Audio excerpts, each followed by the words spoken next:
Jedan od ashaba Resulullaha sallallahu alaihi wasallam ujela ga zmija i moraju mu odsjeći nogu. Kažu njemu popij malo vina da se ošamutiš.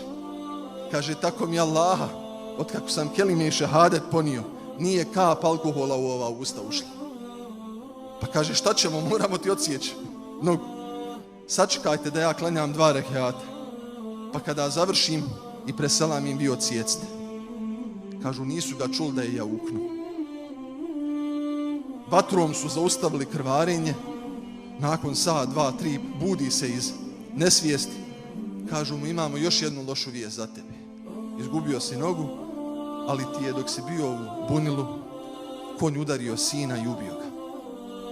Zamisli čovjeka, ashaba Resulullaha. Njega odgaja džamija, njega odgaja Resulullah u džamiji. Kaže šta je bilo? Izgubio nogu i kaže izgubio sina. Podiže ruke. I zato najdraže dove, braćo i sestre, bit će vam one dove koje ste učili kada vam je najteže. Nekada ti Allah tu dovu najviše primi. Imaš musibet sa djetetom, proučiš dovu da bude hajr, vidiš da ti to dijete ide 10 puta bolje nego druga djeca. Kaže, podiže taj ashab ruke i kaže, gospodaru moj, ako si mi uzeo nogu, ostavio si drugu i obje ruke. Koliko ima ljudi nemaju ruku.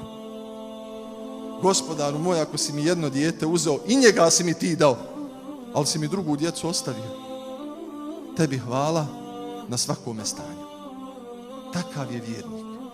Takav je onaj koga odgaja i koju odgaja džamija.